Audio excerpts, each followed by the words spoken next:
tuko mubashara kupitia Star TV, tuko live vile vile kupitia YouTube channel ya Star TV Jambo Online Television. Tuko online katika YouTube ya Chief Odemba, habari digital, habari mpya pamoja na Bona TV. Vile vile unaweza ukatufuatilia mubashara kabisa. Mimi ni Chief Odemba ambaye nitakuwa mwongozaji wa kipindi hiki mpaka pale tutakapo tamatisha. Nianze nawe moja kwa moja, Geoffrey Kiliba. Tanzania linaelekea katika uchaguzi mkuu wa 2025 na zimesalia siku chache tu hili Tanzania ingie kwenye uchaguzi huu. Wewe ni kiongozi wa wanafunzi wa elimu ya juu. Ni kwa namna gani wanafunzi wamepokea uchaguzi huu? Je, wamepokea kwa upande kama ambavyo tumeshuhudia katika mitandao ya kijamii, vijana wengi wakieleza kutofurahishwa na uchaguzi huu?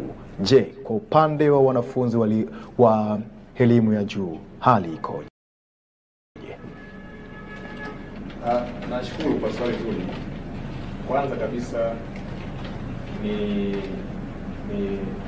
toe changamoto kwa namna ambavyo umeuliza swali. Sitaki kukubaliana na hoja ya kwamba wanafunzi wengi ama vijana wengi wenye mitandao ya kijamii wameonyesha kukubali ama kukubaliana na namna ambavyo uchaguzi mkuu wa taifa letu unaendelea. Kukubaliana kwa sababu sijui figa zipi ambazo umezitumia hadi kapelekea ulize swali katika mzanio. Lakini nataka nijibu swali lako juu ya hali ya mwamko kwa wanafunzi wa vyuo na vyuo vikuu, mimi nikiwa kama kiongozi msimamizi wa jumuiya ya wanafunzi wa taasisi za elimu ya juu nchini. Na sitojibu kinadharia. Nataka nijibu katika mizani ya kisayansi zaidi.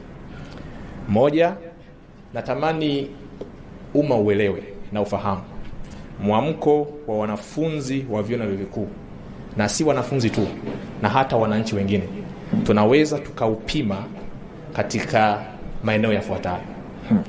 Wakati wa maandalizi ya kwenda katika uchaguzi wetu mkuu, hali ya mapokeo juu ya vijana wenye sifa ya kujiandikisha kwenye daftari la kudumu la kupiga kura ilikuwaje? Nina takwimu zisizokuwa na mashaka. Asilimia zaidi ya 75 ya wanafunzi wa vyuo vikuu na vyuo vya kati pamoja na vile vyuo vya ufundi stadi wamejiandikisha katika daftari la kudumu la wapiga kura. Hiyo ni moja. Lakini la pili, tunapima mwamko wa vijana hasa eneo la vyuo na vyuo vikuu katika uchaguzi huu mkuu namna gani wanavyoendea kwa kutazama ushiriki wao katika mikutano ya kampeni ya wagombea wa nafasi mbalimbali wa vyama mbalimbali vya kisiasa. Utakubaliana na mimi ama kutokubaliana na mimi, tumeshuhudia kundi kubwa la wafuasi na washiriki katika mikutano ya wagombea hiyo. Asilimia kubwa zaidi ya 40 ni vijana waliokuwa katika eneo la vyuo na vyuo vikuu. Cha tatu, kwa kumalizia, tunapima mwamko wa wanafunzi wa vyuo na vyuo vikuu kwa kutazama ushiriki wa vijana hao katika mijadala, hoja mbalimbali zinazohibuliwa wakati wa uchaguzi mkuu, aidha katika runinga, katika radio, katika mitandao ya kijamii, hata katika vijiji vyetu huko mitaani.